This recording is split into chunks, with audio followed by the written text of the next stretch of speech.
जय हिंद साथियों। 76वें गणतंत्र दिवस की आप सभी को हार्दिक शुभकामनाएं। साथियों, आइए इस पावन अवसर पर संविधान में निहित हमारे अधिकारों और कर्तव्यों का सम्मान करें। हम सभी एकजुट होकर देश को नई ऊंचाइयों पर ले जाने का संकल्प करें। जय हिंद, वंदे मातरम। शुरू करते हैं 26 जनवरी 2025 के डेली करंट अफेयर्स एनालिसिस। शुरुआत करेंगे रिपब्लिक डे सेलिब्रेशंस और चीफ गेस्ट से। तो इस बार जो हम लोग सेलिब्रेट कर रहे हैं, हम लोग 76वां गणतंत्र दिवस 76th रिपब्लिक डे सेलिब्रेट कर रहे हैं। कब सेलिब्रेट कर रहे हैं तो ये तो आपको पता होगा, और नहीं पता है तो देखिए 26 जनवरी 2025 को हम लोग ये सेलिब्रेट कर रहे हैं 76th इंडिपेंडेंस डे। ठीक है, 76th इंडिपेंडेंस डे। इसमें 2025 में चीफ गेस्ट कौन है? तो चीफ गेस्ट है प्रबावो सुबियांतो, जो कि इंडोनेशिया के प्रेसिडेंट है। याद रखिएगा, कौन है? प्रबावो सुबियांतो है, जो कि प्रेसिडेंट ऑफ इंडोनेशिया है। और ये चौथे इंडोनेशिया के डेलीगेट होंगे जो कि गणतंत्र दिवस का या रिपब्लिक डे का पार्टिसिपेट करेंगे as a chief guest. Theme क्या है रिपब्लिक डे 2025 की? तो बहुत इंपॉर्टेंट है, आपको याद रखना है। थीम है स्वर्णिम भारत, विरासत और विकास। ठीक है, which translates to golden India, heritage and progress. तो ये बात आपको याद रखनी है हिंदी में भी इंग्लिश में भी, कि थीम क्या है? स्वर्णिम भारत, विरासत और विकास, विच ट्रांसलेट्स टू गोल्डन इंडिया। ठीक है, golden India, heritage and progress. अब देख लेते हैं चीफ गेस्ट के बारे में, कुछ चर्चा कर लेते हैं। तो कब कौन से वो नोटेबल ईयर्स थे जिनमें चीफ गेस्ट नहीं थे? तो याद रखिएगा, ऐसे 4 वर्ष थे अभी तक जिनमें चीफ गेस्ट नहीं आए हैं। 1952 में नहीं आए, 1953 में नहीं आए, फिर 1966 में क्योंकि इंडो पाक वॉर हुआ था इसलिए नहीं आए, और 2021 में कोविड हुआ था इसलिए कोई पार्टिसिपेट नहीं कर पाया था, कोई भी चीफ गेस्ट हमारे रिपब्लिक डे में। अब हम इंडोनेशियन चीफ गेस्ट की बात करते हैं। तो इंडोनेशिया से 4 डिग्निटरीज जो हैं रिपब्लिक डे का पार्ट हुए हैं एज अ चीफ गेस्ट। तो शुरुआत जब पहला रिपब्लिक डे 1950 में सेलिब्रेट किया गया था, तब वहां के प्रेसिडेंट डॉक्टर सुकार्नो जो थे चीफ गेस्ट थे। तो ये पहले प्रेसिडेंट ऑफ इंडोनेशिया थे और ये पहले चीफ गेस्ट थे जिन्होंने चीफ गेस्ट के तौर पे पार्टिसिपेट किया था 26 जनवरी 1950 को। तब हमारे इंडिया के प्रेसिडेंट थे doctor Rajendra Prasad. He was invited for India's inaugural Republic Day parade. तो इनॉग्रल मतलब पहली बार रिपब्लिक डे परेड में किसने हिस्सा लिया था? तो डॉक्टर सुकार्नो ने लिया था, जो कि पहले प्रेसिडेंट रहे थे इंडोनेशिया के। फिर 1950 के बाद एक लंबा गैप हुआ और 2011 में फिर इंडोनेशियन डिग्निटरी सुसीलो बाम्बांग युद्धयोनो को इन्वाइट किया गया था एज चीफ गेस्ट। और उस समय जो इंडिया की प्रेसिडेंट थी वो प्रतिभा देवी सिंह पाटिल जी थी। फिर 2017 में जोको विडोडो को बुलाया गया था, जो भी प्रेसिडेंट रहे थे, इनको बुलाया गया था, इनको आमंत्रित किया गया था as a chief guest. Chief guest कहाँ के लिए? रिपब्लिक डे के लिए। और उस समय जो इंडिया के प्रेसिडेंट थे वो रामनाथ कोविंद जी थे। ठीक है, रामनाथ कोविंद जी। और इस बार 2025 में प्रभावो सुबियांतो जी को इनवाइट किया गया था एज अ चीफ गेस्ट, और उन्होंने पार्टिसिपेट किया रिपब्लिक डे परेड में, और उनका अभिवादन किया गया था इंडिया के प्रेसिडेंट द्रौपदी मुर्मू जी द्वारा। ठीक है, तो ये आपको बातें याद रखनी है कि चीफ गेस्ट कौन है इस बार के। तो इंडोनेशिया के प्रेसिडेंट प्रभावो सुबियांतो हैं। थीम क्या है? स्वर्णिम भारत, विरासत और विकास। 4 साल ऐसे रहे हैं जिनमें कोई भी चीफ गेस्ट नहीं था हमारे गणतंत्र दिवस में। वो ईयर्स थे 1952, 53, 1966 एंड 2021। और फिर हमने यहाँ पे देखा कौन से 4 गेस्ट हैं जो कि इंडोनेशियन डिग्निटरीज रहे हैं जिन्होंने पार्टिसिपेट किया है इंडिया के रिपब्लिक डे में एज अ चीफ गेस्ट। तो 1950 में देखा हमने, फिर 2011 में, फिर 2017 में और फिर 2025 में। चर्चा करेंगे रिपब्लिक डे परेड 2025 की।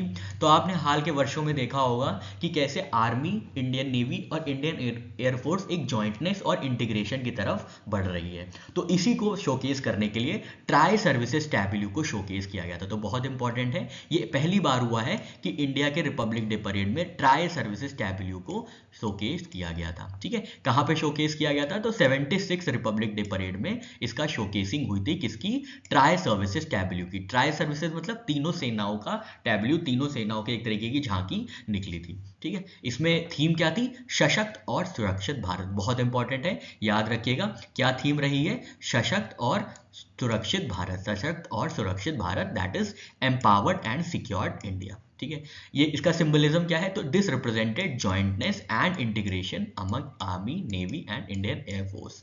तो ये क्या है, ये जॉइंटनेस और इंटीग्रेशन को शोकेस करता है, एक हमारे synchronised army, synchronised defence services को ये शोकेस करने की कोशिश करता है ट्राई सर्विसेज टैब्ल्यू। और इसकी थीम क्या रही है, इसकी थीम रही है सशक्त और सुरक्षित भारत। इसके अंतर्गत क्या क्या चीजें हाईलाइट की गई थी, तो इंडियन आर्मी की तरफ से अर्जुन मेन बैटल टैंक को शोकेस किया गया था।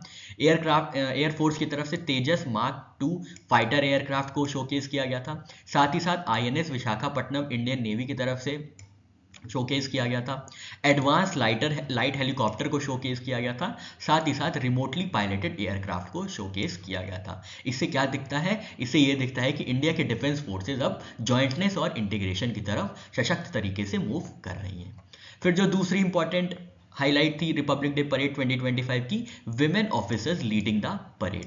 तो women officers from army, navy and air force to centre stage. इसके बारे में और जानकारी हम लोग आने वाले दिनों में बात करेंगे। फिर डीआरडीओ की टैब्ल्यू शोकेस किया गया था जिसका नाम था रक्षा कवच।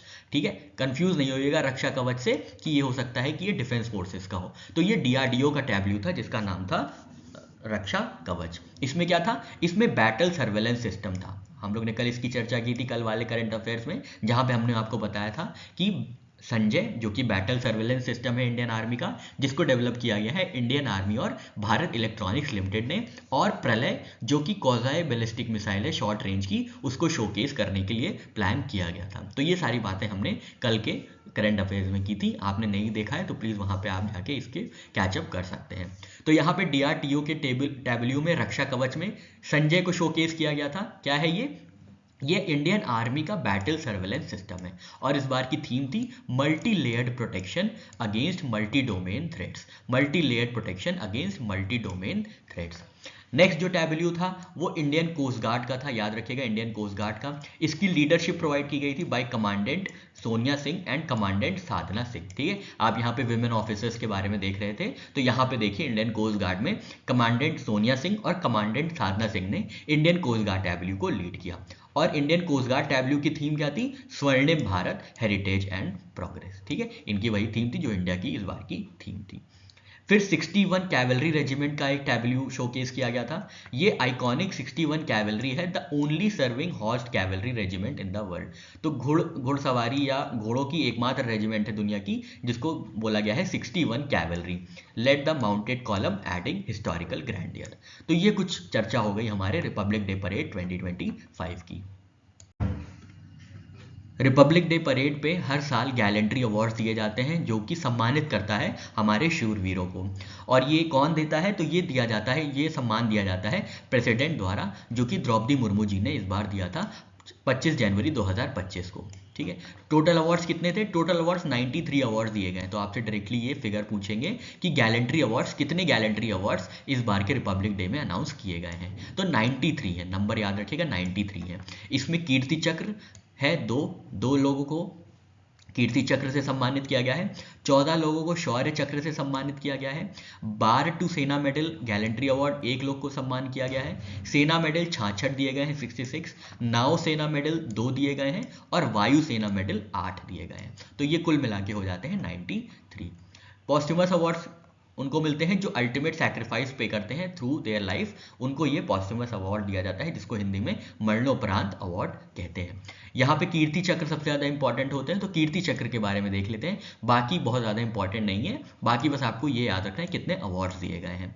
तो कीर्ति चक्र के बारे में बात करें तो 2 लोग को कीर्ति चक्र मिला है। तो पहला कीर्ति चक्र मिला है मेजर मंजीत को, जो कि मेजर रहे हैं कौन सी ब्रांच में, इंडियन आर्मी में।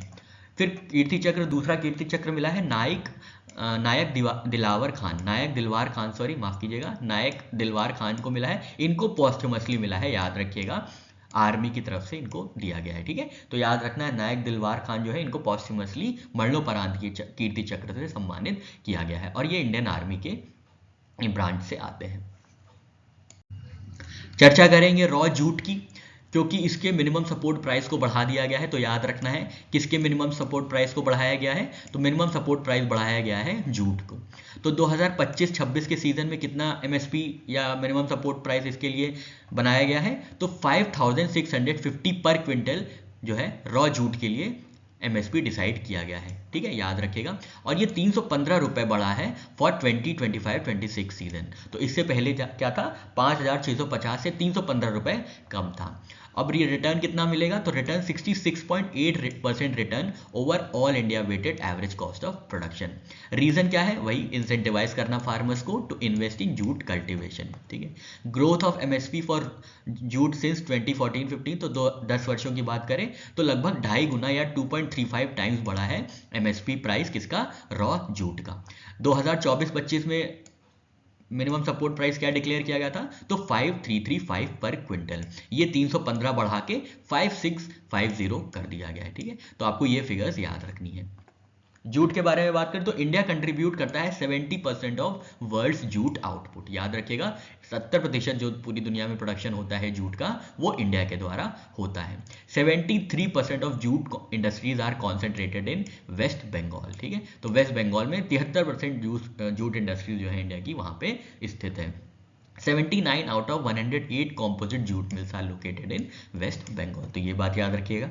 जूट कल्टीवेशन की बात करें तो इसका टेम्परेचर, ये इसके लिए क्या टेम्परेचर रिक्वायरमेंट होती है, तो 25 से 35 डिग्री टेम्परेचर रिक्वायरमेंट होती है। रेनफॉल, हैवी रेनफॉल चाहिए होती है, 150 से 200 सेंटीमीटर तक की रेनफॉल रिक्वायरमेंट होती है जूट को कल्टिवेट करने के लिए। Soil type well drained alluvial soil, ठीक है, well drained alluvial soil requirement होती है जूट के कल्टीवेशन की। टॉप जूट प्रोड्यूसर्स कौन है, तो अभी हमने देखा 70% तो इंडिया ही प्रोड्यूस करता है, फिर उसके बाद बांग्लादेश और फिर चाइना। लेकिन जूट एक्सपोर्ट सबसे ज्यादा कौन करता है, तो बांग्लादेश लीड करता है जूट एक्सपोर्ट में। याद रखिएगा प्रोडक्शन में इंडिया है पर एक्सपोर्ट में कौन है, एक्सपोर्ट में है Bangladesh. Who Leeds global jute exports, तो 3/4 जो ग्लोबल एक्सपोर्ट है जूट का वो बांग्लादेश करता है। इंडिया अकाउंट्स फॉर ओनली 7%, ठीक है। तो 70% प्रोडक्शन है पर सिर्फ 7% एक्सपोर्ट है, ठीक है। तो ये बात आपको याद रखनी है। कॉन्सेंट्रेशन ऑफ जूट कल्टीवेशन, तो हमने देखा ये वेस्ट बंगाल में, असम में, बिहार में सीमित है जूट का कल्टीवेशन। जूट की बात करें, जूट को बोला जाता है गोल्डन फाइबर। याद रखिएगा गोल्डन फाइबर के नाम से किसको जाना जाता है, तो जूट को जाना जाता है। नेशनल जूट बोर्ड स्टैब्लिश किया गया था जूट की कल्टीवेशन और जूट की मार्केटिंग के लिए। तो ये जूट की मार्केटिंग के लिए स्टैब्लिश किया गया था national jute board act of 2008, और ये ऑपरेट करता है अंडर मिनिस्ट्री ऑफ टेक्सटाइल्स। तो यहाँ पे हमने जूट से रिलेटेड जितनी भी बातें थी, एमएसपी हो या जूट मिल्स की बात हो या ज्योग्राफिकल कंडीशंस की बात हो, जूट कल्टीवेशन को लेकर, एक्सपोर्ट की बात हो, प्रोडक्शन की बात हो और नेशनल जूट बोर्ड की बात हो, ये सारी चीजें हमने यहाँ पे कवर कर ली। साइंस एंड टेक्नोलॉजी में चर्चा करें तो इसरो ने डिस्पैच किया है crew module for first uncrewed mission of Gaganyaan. तो इसरो ने क्या डिस्पैच किया है, क्रू मॉड्यूल डिस्पैच किया है। तो आपको पता होगा गगनयान में क्या है, हमारी जो एम है, इसरो का जो एम है गगनयान को लेकर, वो ह्यूमंस को भेजेगा, इंडियंस को भेजेगा, इंडियन एस्ट्रोनॉट्स को स्पेस में भेजने की तैयारी हो रही है। तो इसके लिए क्रू मॉड्यूल को क्या किया गया था, डिस्पैच किया गया था।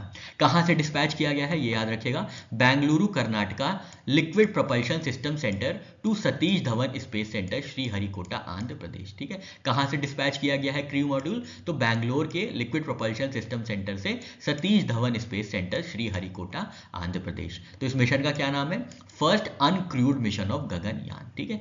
क्रू मॉड्यूल किसका है, अनक्रूड मिशन का है, याद रखिएगा crude module for first uncrewed mission, ठीक है। तो ये बात आपको याद रखनी है। क्रू मॉड्यूल में क्या क्या होगा, तो क्रू मॉड्यूल में क्रू मॉड्यूल प्रोपल्शन सिस्टम होगा जिसमें प्रिसाइजली 3 एक्सिस कंट्रोल होंगे, पिच होगा, याव होगी और रोल होगा। इतना टेक्निकल स्पेसिफिकेशन में जाने की जरूरत नहीं है। और अब हम लोग गगनयान के बारे में चर्चा करते हैं। तो गगनयान जो है इसके लिए इंडिया ने डिसाइड किया है, प्लान किया है क्रूड फ्लाइट इन 2026। तो अगले वर्ष 2026 तक इंडिया ने प्लान किया है, इसरो ने प्लान किया है कि इंडिया पहला क्रूड स्पेसक्राफ्ट भेजेगा स्पेस में in 2026 and after this India will become fourth nation to launch a crewed spacecraft after Russia, USA and China. Crewed spacecraft मतलब ह्यूमंस को भेजेगा, इंडियन एस्ट्रोनॉट्स को भेजा जाएगा स्पेस में, ठीक है। तो ऐसा करने वाला ये चौथा देश होगा पूरी दुनिया में globally after Russia, USA and China. Components क्या क्या है गगनयान मिशन के, तो क्रू मॉड्यूल है और सर्विस मॉड्यूल है, form the orbital module. ISRO की चर्चा करें तो इसरो के चेयरमैन है डॉक्टर वी नारायणन, हेडक्वार्टर्स है बेंगलुरु कर्नाटका और स्टैब्लिश किया गया है 1969 में। ये चर्चा हो गई इसरो के क्रू मॉड्यूल की। नेक्स्ट चर्चा करते हैं 100th लॉन्च ऑफ इसरो की। तो बहुत इंपॉर्टेंट है, 100वां लॉन्च कर रहा है इसरो, तो इसलिए ज़्यादा इंपॉर्टेंट हो जाता है। लॉन्च डेट क्या है, तो 100th लॉन्च जो होगा इसरो का वो जनवरी 29 को सुबह 6:23 पे किया जाएगा। कौन सा लॉन्च व्हीकल यूज़ किया जाएगा, GSLV F-15। बहुत इंपॉर्टेंट है, डायरेक्टली आपसे यही पूछा जाएगा, या तो आपसे डेट पूछेंगे या आपसे लॉन्च व्हीकल पूछेंगे कि 100th लॉन्च जो था इसरो का उसमें कौन सा लॉन्च व्हीकल यूज़ किया गया था। तो इसमें GSLV F-15 यूज़ किया गया है, याद रखिएगा। कौन सी सैटेलाइट भेजी जा रही है, तो NVS-02। NVS का फुल फॉर्म है नेविगेशन सैटेलाइट, 02 मतलब होता है सेकेंड। इससे पहले एक नेविगेशन सैटेलाइट भेजी जा चुकी है, ठीक है। नेविगेशन सैटेलाइट के स्पेसिफिकेशंस की बात करें तो सैटेलाइट का वेट होगा 2250 किलो, याद रखेगा, 2250 kg।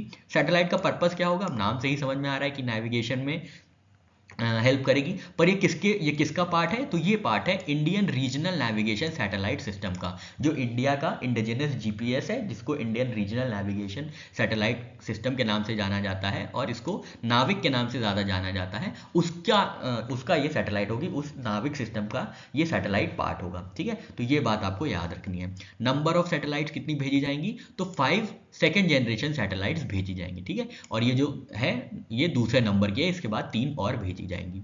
ये NVS-02 नेविगेशन सैटेलाइट 02 जो है इसका लाइफ स्पैन होगा 12 ईयर्स। नेविगेशन सिस्टम हमने आपको बताया नाविक है। एरिया कितना कवर करता है IRNSS, तो ये 1500 किलोमीटर कवर करता है इन इट्स नेबरहुड, ये बात याद रखिएगा। पहला सैटेलाइट कब लॉन्च किया गया था नाविक का, तो IRNSS-1A लॉन्च किया गया था 2013 में, ठीक है। तो ये बात आपको याद रखनी है, 100वें लॉन्च इसरो से संबंधित, और यहाँ पे लॉन्च व्हीकल कौन सा यूज हुआ है, सैटेलाइट के बारे में जो स्पेसिफिकेशन बताई गई हैं, और ये सब चीज़ें आपको ध्यान में रखनी है। और सैटेलाइट किसका पार्ट है, तो ये नाविक जो इंडिया का इंडिजिनस GPS है उसका पार्ट है। रिपोर्ट की चर्चा करते हैं। तो 2025 वर्ल्ड मॉन्यूमेंट वॉच लिस्ट को जारी कर दिया गया है। किसने रिलीज किया है, वर्ल्ड मॉन्यूमेंट फंड ने जारी किया है वर्ल्ड मॉन्यूमेंट वॉच लिस्ट। कहाँ से जारी किया गया है वर्ल्ड मॉन्यूमेंट वॉच लिस्ट, तो ये world monument fund New York USA द्वारा जारी किया गया है। इसमें कितनी साइट्स को बताया गया है एंडेंजर्ड, तो 25 endangered cultural heritage site across 29 countries and 5 continents. और पहली बार ऐसा हुआ है कि मून को भी एंडेंजर माना गया है, ठीक है। मून को भी ऐड किया गया है वर्ल्ड मॉन्यूमेंट वॉच लिस्ट में। वर्ल्ड मॉन्यूमेंट वॉच लिस्ट क्या करता है, जो भी साइट एंडेंजर्ड है, कल्चरल हो, हिस्टोरिकल हो, हेरिटेज साइट हो, उनको क्या करता है, उनको प्रिजर्व करने में, उनको कंजर्वेशन में काफ़ी ज़्यादा काम करता है, और कुछ टेक्निकल फंडिंग्स प्रोवाइड करता है, और जो भी टेक्निकल एक्सपर्टीज हो सकती हैं वो प्रोवाइड किया जाता है, ठीक है। तो इंडिया में इसकी 2 इंपॉर्टेंट साइट्स हैं, हम लोग को देख लेना है। और पहले देख लेते हैं कि कौन कौन सी और एंडेंजर्ड साइट्स हैं। तो ये जू बुद्धिस्ट मोनेस्ट्री है मंगोलिया में, नोटो पेनिनसुला हेरिटेज साइट है जापान की, रूइंस ऑफ ओल्ड बेलकाइट है स्पेन की। इतना आपको नहीं याद रखना है। जो Indian sites on the list है वो है भुज हिस्टोरिक वाटर सिस्टम जो कि गुजरात में है, और मुजी रिवर हिस्टोरिक बिल्डिंग तेलंगाना में। इन दोनों के बारे में हम लोग ने अभी 3-4 दिन पहले ही चर्चा की थी, जहां पे हमने आपको मुजी रिवर का बारे में पूरा बताया था कि मुजी रिवर की कौन कौन से बिल्डिंग्स है जिनको इंक्लूड किया गया है वर्ल्ड मॉन्यूमेंट लिस्ट में, और कितना पैसा प्रोवाइड किया जा रहा है, कितनी टेक्निकल नो हाउ और कितनी फंडिंग प्रोवाइड की जा रही है। ये सारी बातें हम लोग ने अभी 3-4 दिन पहले के ही डेली करंट अफेयर्स में अपनी कवर की थी। भुज हिस्टोरिक वाटर सिस्टम जो है इसको 2024 में पिछले साल इंक्लूड किया गया था, और मुजी रिवर हिस्टोरिक बिल्डिंग्स को इसी साल इंक्लूड किया गया है वर्ल्ड मॉन्यूमेंट वॉच लिस्ट में, ठीक है। अब वर्ल्ड मॉन्यूमेंट वॉच की बात कर लेते हैं। तो ये स्टैब्लिश किया गया था 1996 में। ये हर 2 सालों में बाई मतलब हर 2 साल में एक बार, एवरी 2 ईयर्स रिलीज करते हैं मॉन्यूमेंट वॉच लिस्ट, और बताते हैं कि कौन कौन सी साइट्स जो है एंडेंजर्ड है, जिनके कंजर्वेशन और प्रिजर्वेशन के लिए काम करना है, ठीक है। वर्ल्ड मॉन्यूमेंट फंड्स की बात करें तो इसके प्रेसिडेंट और CEO है बेनेडिक्ट डे मोंटलार। हेडक्वार्टर्स हमने देखा न्यूयॉर्क USA है, और इस्टेब्लिश किया गया था 1965 में। तो ये चर्चा हो गई वर्ल्ड मॉन्यूमेंट वॉच लिस्ट की। नेक्स्ट रिपोर्ट की बात करते हैं ब्रांड फाइनेंस ग्लोबल 500 2025। तो ये क्या है, ये ब्रांड फाइनेंस ग्लोबल 500 कंपनीज के बारे में बताता है, और ये 2025 की लेटेस्ट रिपोर्ट है। इसमें एक और रिपोर्ट आई थी, एक और सेक्शन इसमें आया था ब्रांड फाइनेंस की IT रिपोर्ट्स, जिसमें हमने बताया था आपको कि इंडिया की कंपनी जो है TCS सेकेंड रैंक पे है, और फर्स्ट रैंक पे कौन सी थी, एक्सेंचर। तो ये सारी चीज़ें हमने अपने 2-3 दिन पहले के ही शायद करंट अफेयर्स में की है। तो आप लोग प्लीज़ करंट अफेयर्स को अच्छे से फॉलो करिए, क्योंकि अगर हम एक साथ ही सारी चीज़ें इंक्लूड करेंगे तो वीडियो बहुत लंबा हो जाता है, जिससे रिटेंशन स्पैन भी कम हो जाता है। तो इसलिए छोटे छोटे हिस्सों में कोशिश करते हैं करंट अफेयर्स दिए जाए। तो आपको भी क्या करना है, करंट अफेयर्स को छोटे छोटे हिस्सों में फॉलो करना है, रोज का रोज पढ़ना है, और एंड में जब कोई भी आप मैगजीन ले सकते हैं उससे आपको अच्छा सा रिविजन हो जाएगा। ये कोई 1 दिन या 2 दिन 3 दिन आखिरी में पढ़ने वाली बात नहीं रह गई। अब बहुत ज़्यादा कंपटीशन हाई हो गया, तो आपको बहुत ही स्ट्रॉन्ग अपना कमांड क्रिएट करना है करंट अफेयर्स पे। तो टॉप 3 ग्लोबल वैल्यूएबल ब्रांड्स जो ब्रांड फाइनेंस ग्लोबल 500 के अंदर है उनके बारे में देख लेते हैं। तो टॉप 3 ग्लोबल वैल्यूएबल ब्रांड्स कौन से हैं? सबसे पहले पे है एप्पल यूएसए का, फिर माइक्रोसॉफ्ट है यूएसए का, और फिर गूगल है यूएसए का। तीनों ही जो है ग्लोबल वैल्यूएबल ब्रांड्स यूएसए से आते हैं, ठीक है। इनकी वैल्यू भी देख लीजिए। तो जो एप्पल की वैल्यू है वो $574 बिलियन है, माइक्रोसॉफ्ट की वैल्यू है $461 बिलियन, और गूगल की जो वैल्यू है वो $413 बिलियन है। तो ये टॉप 3 ग्लोबल वैल्यूएबल ब्रांड्स हैं। स्ट्रॉन्गेस्ट ग्लोबल ब्रांड्स की बात करें तो सबसे स्ट्रॉन्ग जो ग्लोबल ब्रांड है वो है वी चैट, जिसको स्कोर मिला है 100 में से 95.2। इसके बाद जो ग्लोबल ब्रांड स्ट्रॉन्गेस्ट है वो है नाइकी, जिसका स्कोर है 94.7, और थर्ड पे है गूगल, जिसका स्कोर है 94.3। इंडिया के टॉप 3 वैल्यूएबल इंडियन ब्रांड्स कौन कौन से हैं? तो इंडिया के जो सबसे वैल्यूएबल ब्रांड है वो है Tata group, with valuation of $28.6 billion, और ग्लोबली इसकी रैंक है 60th। याद रखिएगा, टाटा ग्रुप जो है वो इंडिया के टॉप 3 वैल्यूएबल ब्रांड्स में नंबर 1 है, पर ग्लोबली रैंक जो है वो 60th है, 60 रैंक है टाटा ग्रुप की।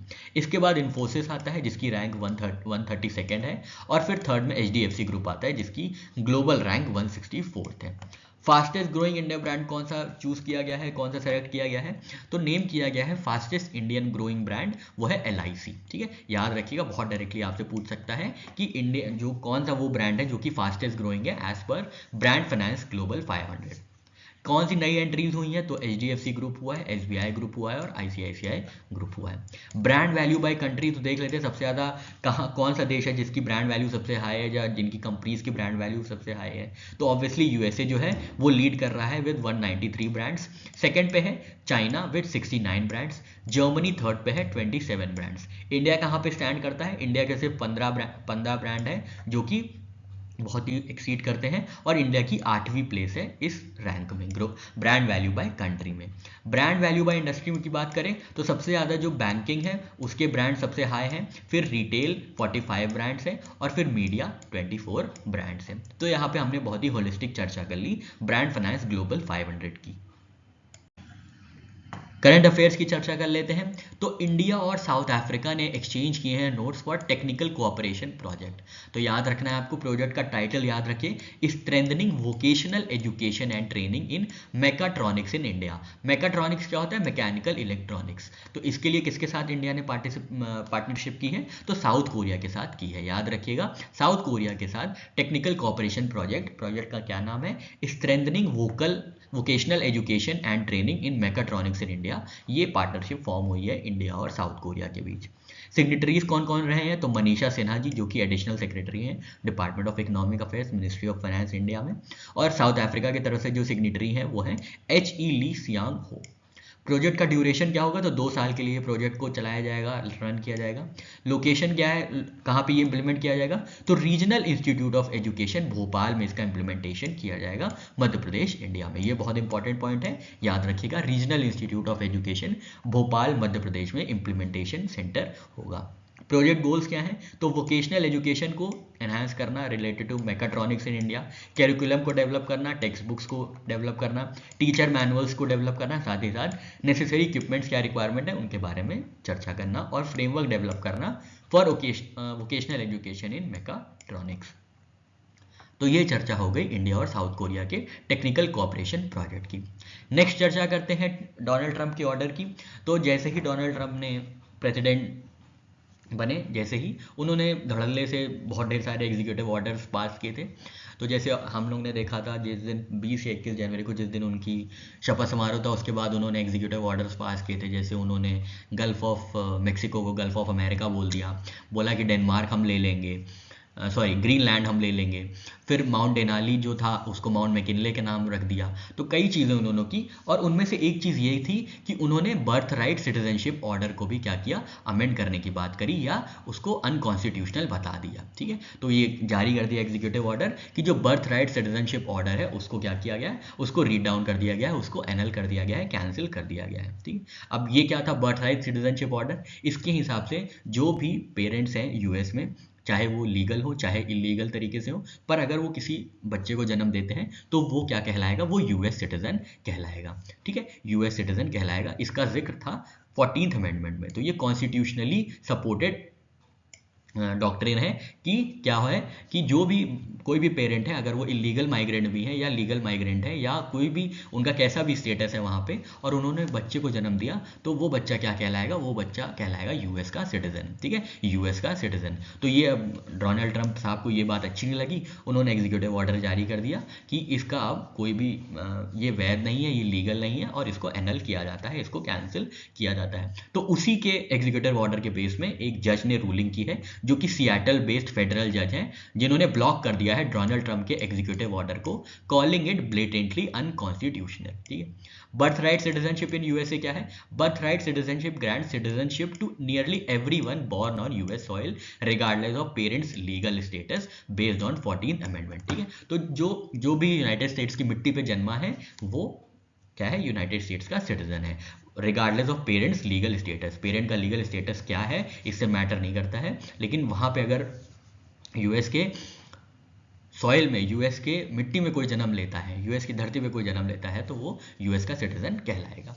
अब ये बात ठीक नहीं लगी उनको, और उन्होंने क्या किया, डोनाल्ड ट्रंप जी ने एग्जीक्यूटिव ऑर्डर जारी कर दिया, कहा कि ये गलत है, ये अब नहीं चलेगा। इसके बाद सिएटल बेस्ड फेडरल जज ने इनके एग्जीक्यूटिव ऑर्डर को भी ब्लॉक कर दिया। और ये जो आया था, ये जो हिस्टोरिकल सिटीजनशिप की बात हुई थी, हिस्टोरिकल कॉन्टेक्स्ट ये है बर्थ राइट सिटीजनशिप का, ये 14th अमेंडमेंट में रेटिफाई किया गया था in 1868, which grant citizenship to those born in the US rooted in jus soli. Jus soli एक पॉलिटिकल कॉन्सेप्ट है, राइट ऑफ द सॉइल, जो भी उन धरती पे जन्म लेगा वो उसका हिस्सा हो जाएगा। तो ट्रंप का एग्जीक्यूटिव ऑर्डर क्या था, the Trump's executive order aim to end birthright citizenship for children born in US after February 19, 2025 if neither parent is citizen और लॉफुल परमानेंट रेजिडेंट। तो 19 फरवरी के बाद से क्या होगा, जो भी बच्चे पैदा होंगे, जो जिनके पेरेंट्स का जो स्टेटस है वो लीगल नहीं है, उनको क्या किया जाएगा, उनको डिपोर्ट कर दिया जाएगा। इसी वजह से क्या हो रहा है, बहुत सारे इंडियंस अब जाके जल्दी क्या कर रहे हैं, जो भी प्रेग्नेंट लेडीज़ हैं वो अपनी डिलीवरी कराने के लिए जल्दीबाजी कर रही हैं, क्योंकि अगर 19 फरवरी वाली जो कट ऑफ है वो क्रॉस हो गई तो जो बच्चे की सिटीजनशिप है उस पर क्या हो सकते हैं, उस पर काले बादल मंडरा सकते हैं। तो इसके लिए क्या होगा, इसी के लिए ये जल्दी अब इंडियंस काफ़ी ज़्यादा, या जो भी वहाँ पे जिनका लीगल स्टेटस थोड़ा सा भी डाउटफुल है, डुबियस है, उनको क्या दिक्कत हो रही है, तो अब वो जाके क्या कर रहे हैं, अब वो जल्दी जाके डिलीवरी करा रहे हैं। तो यहाँ पे ये क्या होगा, this will deny children access to citizenship rights, social security numbers, government benefits and legal work opportunities. तो ये जो उन्होंने कट ऑफ डेट डिसाइड की है डोनाल्ड ट्रंप जी ने, ये 19 फरवरी 2025 है। इकोनॉमी की बात करते हैं तो बजाज फाइनेंस और भारती एयरटेल के बीच समझौता हुआ है, पार्टनरशिप हुई है to create India's largest digital platform for financial services. India के largest digital platform for financial services के लिए बजाज फाइनेंस और भारती एयरटेल ने क्या किया है, पार्टनरशिप की है। कौन सा प्लेटफॉर्म डेवलप किया जाएगा, तो एयरटेल थैंक्स ऐप डेवलप किया जाएगा। ठीक है, ज़्यादा जानकारी इसके लिए रिक्वायरमेंट नहीं है, क्योंकि बस इतना ही काफ़ी है। यहाँ पे हम दूसरी जो चर्चा करेंगे वो फ्लैश पीएमआई की चर्चा करेंगे। फ्लैश पीएमआई क्या है, तो फ्लैश पीएमआई है flash purchasing power managing index. ठीक है, purchasing managing index, purchasing manager index. ये कौन लॉन्च करता है, तो ये HSBC लॉन्च करता है। इसकी रीडिंग से पता चलता है कि इकोनॉमी कैसा कर रही है। तो रीडिंग अबव 50 इंडिकेट्स एक्सपेंशन, मतलब इकोनॉमी में एक्सपेंशन हो रहा है। ठीक है, तो जनवरी का कंपोजिट आउटपुट इंडेक्स जो रहा है 57.9 रहा है, सर्विसेज का जो पीएमआई रहा है वो 56.8 रहा है, और मैन्युफैक्चरिंग का जो पीएमआई रहा है वो 58 रहा है। ठीक है, तो ये बात आपको याद रखनी है फ्लैश पीएमआई से संबंधित। बस ये याद रखिएगा कि इसको कौन रिलीज करता है, तो इसको रिलीज किया जाता है HSBC द्वारा। और इसकी रीडिंग कैसे होती है, अगर 50 के ऊपर है तो इकोनॉमिक एक्सपेंशन ये सिग्नल करता है। नेक्स्ट चर्चा करते हैं RBI directive on call numbering की। तो आरबीआई ने डायरेक्ट किया है बैंक्स और रेगुलेटेड एंटिटीज को कि वो अपना जो नंबर है वो 1600X से शुरू करें फॉर ट्रांजैक्शनल कॉल्स और 140XS नंबर सीरीज यूज करें फॉर प्रमोशनल कॉल्स। इससे क्या होगा, इससे लोगों को पता रहेगा, जो भी इंडियंस है उनको पता रहेगा कि ये बैंक की तरफ से है और ना ही कोई ये डिजिटल फ्रॉड या कोई फ्रॉड नंबर नहीं है। आप देख रहे होंगे आजकल तमाम तरीके के फ्रॉड हो रहे हैं और जो लेटेस्ट है वो तो डिजिटल फ्रॉड, वो डिजिटल अरेस्ट वाला चल ही रहा है। तो ऐसी चीज़ों को बचाने के लिए आरबीआई ने डायरेक्ट किया है बैंक और रेगुलेटेड एंटिटीज को। तो याद रखना है ट्रांजैक्शनल कॉल्स के लिए कौन सी नंबर सीरीज यूज होगी, तो 1600 की सीरीज यूज होगी और प्रमोशनल कॉल्स के लिए 140 की सीरीज यूज होगी। इससे क्या होगा, कम्युनिकेशन जो होंगे वो लेजिटिमेट होंगे और फ्रॉडुलेंट कम्युनिकेशन से उनको रोका जाएगा, अवॉइड किया जा सकता है।